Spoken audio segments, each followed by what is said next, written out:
ప్రభాకర్ గారు నమస్కారం. ఎన్డీఏ వారు గ్యారంటీగా గెలవగలమనుకునే రాష్ట్రాల్లో ఒక షెడ్యూల్లో ఎన్నికలు జరిపారు. గ్యారంటీగా గెలవలేము అనుకున్న చోట్ల కూడా ఒక షెడ్యూల్లో జరిపారు. గ్యారంటీగా గెలవాల్సిందే ఎట్టి పరిస్థితుల్లోనైనా అని బలంగా కోరుకున్న చోట్ల ఎక్కువ షెడ్యూల్స్ పెట్టారు.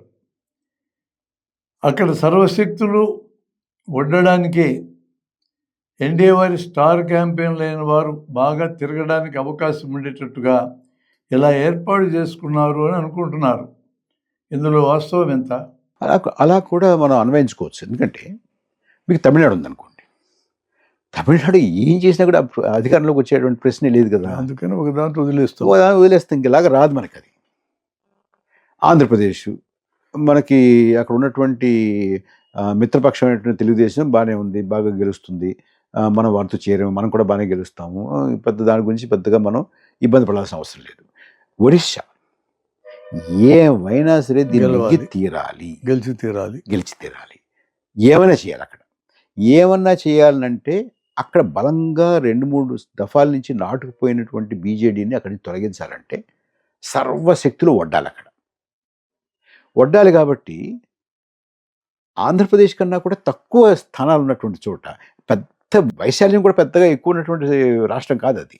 తర్వాత ఏదో కొండ ప్రాంతాలు, లోయలు, నదులు, వాగులు, వంకలు ఉండి దాటలేకుండా ఉండేటువంటి, అంటే ఈ పారామిలిటరీ ఫోర్సెస్నో లేకపోతే సెక్యూరిటీ ఫోర్స్నో అక్కడి నుంచి ఇక్కడ కదపడానికి కుదరదనేటువంటి పరిస్థితి కూడా కాదు. అయినా కూడా అక్కడ అన్ని దశలు పెట్టారంటే దాని అర్థం దీన్ని ఏమైనా సరే సాధించి తీరాలి. బీహార్ ఇప్పుడు 39కి 40కి ఏమిటంటే పెద్ద తేడా, ఒకే ఒక స్థానం పెద్దది కదా.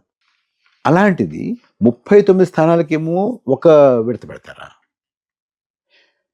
40 ఉన్న చోటేమో 7 విడతలు పెడతారా? ఎలా పెడతారు ఇలాగా? దానికి తక్కువ ఏమిటి? పోనీ నేను అనుకున్నటువంటి మాలాంటి వాళ్ళు అనుకున్నటువంటి అపోహను పక్కన పెట్టి, కాదయ్యా దీనికి కారణం ఇది ఇది ఇది ఇది అని ఎక్కడైనా మనకి సూచనప్రాయంగా అయినా ఎన్నికల సంఘం తెలియజేసింది. అస్సలు తెలియచేయరండి, మాట్లాడరండి. వాళ్ళు ఎవరికి జవాబుదారీ కానట్టుగా వ్యవహరిస్తారండి.